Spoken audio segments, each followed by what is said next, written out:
Olá, está começando o Boletim Coronavírus. Eu sou Vanessa Brolo e te faço companhia a partir de agora. A EpiCovid-19, pesquisa realizada pela Universidade Federal de Pelotas, em parceria com o Ibope, mostra que a pandemia teve forte impacto na vida de bebês e crianças brasileiras, que sofreram com a pobreza, subnutrição, falta de assistência em saúde e educação, além da perda da mãe ou do pai ou de responsáveis para a Covid-19. Diante da crise sanitária e econômica, as crianças deixaram até mesmo de ser vacinadas e, assim, cumprir o esquema previsto para a infância, ficando vulneráveis a diversas enfermidades.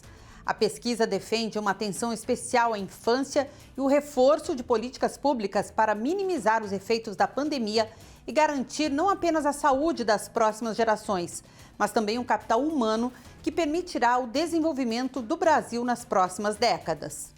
Não é mais obrigatório usar máscaras em locais abertos ou fechados no município de Duque de Caxias, na Baixada Fluminense. A flexibilização faz parte de decreto publicado essa semana pelo prefeito Washington Reis.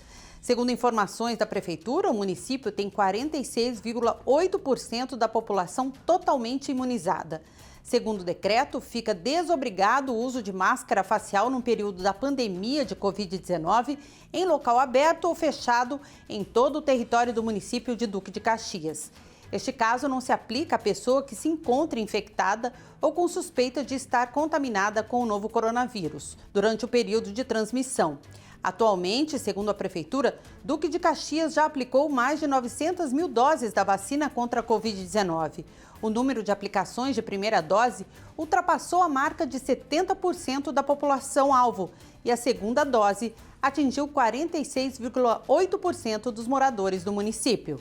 E no Rio de Janeiro, o uso de máscaras em áreas abertas não será mais obrigatória a partir de 15 de outubro. O prefeito Eduardo Paes anunciou hoje a segunda etapa de flexibilização das medidas de restrição, com a liberação do uso de máscaras em locais abertos. Também será permitida a realização de eventos com até 1.000 pessoas em locais abertos e também casas de shows, boates e casas de festa vão poder funcionar com até 50% da capacidade, desde que as pessoas usem máscara e tenha esquema vacinal completo.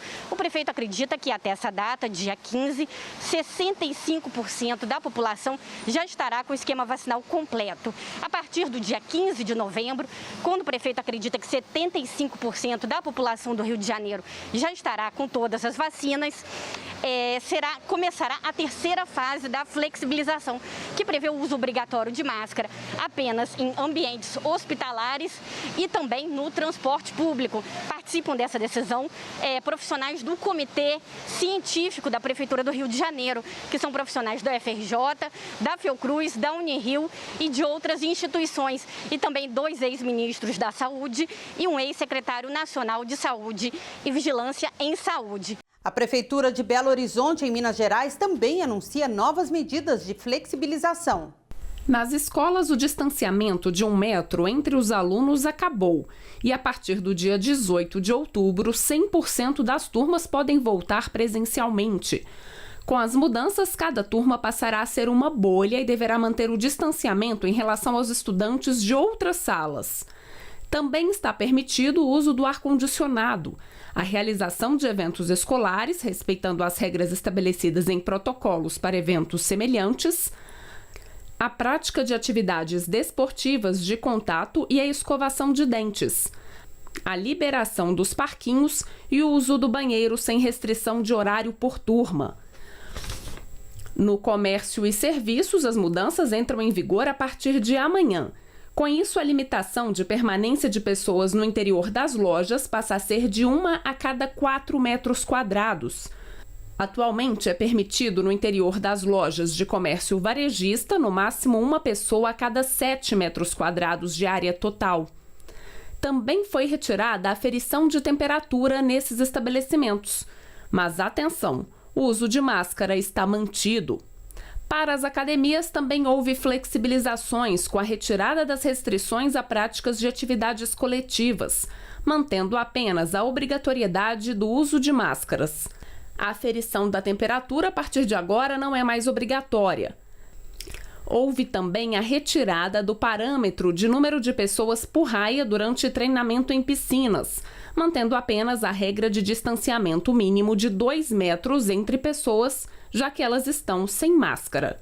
As novas regras serão publicadas amanhã em uma portaria do Diário Oficial do município. Nesse momento em que falamos da importância da vacinação contra a Covid-19, um outro problema anterior à pandemia preocupa a saúde pública. 273 mil internações poderiam ter sido evitadas no Brasil se houvesse melhor saneamento básico. Os dados foram divulgados pelo Instituto Trata Brasil. O acesso à água tratada e à coleta de esgoto é um direito, mas milhares de brasileiros não têm essa garantia. A negligência dos governos custa caro. 108 milhões de reais foram gastos em 2019 com internações que poderiam ter sido evitadas. Como diarreias, verminoses, parasitoses, hepatite A, cólera, leptospirose, né? Então, são doenças muito antigas. O estudo foi feito com base em dados públicos do Sistema Nacional de Informações sobre Saneamento e do DataSUS, do Ministério da Saúde. Os dados são de 2019 e mostram que houve aumento de 12% em relação a 2018. Foi a primeira vez em 10 anos que houve aumento dos casos. A falta de acesso à água tratada e ao esgotamento sanitário resultaram em pelo menos 2.734 mortes, uma média de 7,4 mortes por dia. Em Minas, quase 20% da população não tem tratamento de água e só 42% do esgoto é tratado. Uma responsabilidade que começa no prefeito, porque a titularidade, a responsabilidade inicial de levar água e esgoto para todos, começa com o município, independente se a empresa que opera é a empresa do Estado ou é uma empresa do próprio município. Então, na verdade, o que está faltando no Brasil é investimento nessa infraestrutura que é a mais próxima da saúde da gente, a mais próxima da vida dos brasileiros, mas que foi ficando para trás, muitas vezes porque são obras enterradas, dá-se pouca prioridade para isso. Então, o estudo é para a gente chamar a atenção de que o Brasil precisa caminhar para resolver esse problema histórico e aí realmente ter um desenvolvimento como um país desenvolvido todo tem. Vamos de notícias internacionais. O governo da Argentina anunciou essa semana o fim do sistema de cotas de pessoas que podem entrar diariamente no país e a eliminação dos testes de antígenos pelos quais todos os passageiros devem passar ao aterrissar. As duas imposições limitavam o número de voos e o funcionamento das companhias aéreas, situação que deve mudar a partir do dia 19, à medida que a demanda por viagens a Buenos Aires aparecer. A maior expectativa está entre os brasileiros, principais turistas estrangeiros que visitam anualmente a Argentina. Na via contrária, os argentinos são os principais viajantes a visitar o Brasil, representando 40% de todos os estrangeiros. O fim às restrições estava condicionado ao objetivo mínimo de 50% da população argentina completamente vacinada, o que foi atingido na semana passada. Os 50% de vacinados são a média nacional. Buenos Aires tem 65% da sua população completamente vacinada. A partir do anúncio oficial, abre-se um período de 14 dias até que os mais recentes vacinados desenvolvam anticorpos, permitindo assim que as medidas entrem em vigência. A Rússia registrou nesta quarta-feira pela primeira vez mais de 900 mortes por Covid-19 em 24 horas, no momento em que a pandemia afeta o país com força. A alta de contágios e mortes provocou o retorno de algumas restrições. Mais um triste recorde. A Rússia registrou nesta quarta-feira pela primeira vez mais de 900 mortes por Covid-19 em 24 horas. O número revela como a pandemia se abate sobre o país com força, que tem registrado recordes diários também de contaminações. O novo registro de óbitos já provocou o retorno de algumas restrições. Nas últimas 24 horas, 929 pessoas morreram vítimas do novo coronavírus no país. Um recorde desde o início da pandemia, de acordo com o balanço do governo. A força da variante Delta e a lentidão da campanha de vacinação são considerados fatores decisivos para o agravamento da situação na Rússia. O país registra mais de 211 mil mortes pela doença desde o início da pandemia. O número faz da Rússia a nação mais afetada da Europa em termos absolutos. Se você ainda tem dúvida, veja o que diz o pesquisador da Fiocruz sobre a importância de se vacinar contra a Covid-19. Por que é importante vacinar? Bom, desde o início da pandemia, o coronavírus, que é o vírus causador da Covid-19, vem causando muitos casos de doença, internações e mortes no Brasil. Isso continua acontecendo porque o vírus continua sendo transmitido entre as pessoas na população. E porque não tem nenhum medicamento com comprovação científica capaz de prevenir ou tratar a doença. Por isso, a melhor forma de combater a pandemia é evitar contrair essa doença. E como se consegue isso? Durante a pandemia, houve muitos investimentos de pesquisa para o desenvolvimento de vacinas contra a Covid-19.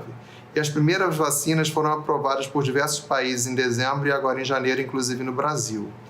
Os estudos mostram que essas vacinas contra a Covid-19 são capazes de reduzir muito a gravidade da doença, reduzindo então as internações e as mortes de quem é vacinado.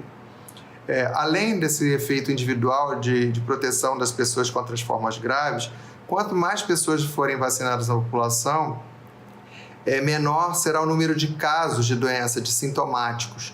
E a pessoa com poucos sintomas também transmite pouco vírus. Por isso, à medida que mais pessoas forem sendo vacinadas, mais fácil vai ser controlar a circulação do vírus na população e combater a pandemia. O Boletim Coronavírus está terminando, mas você continua com a nossa programação. Até a próxima!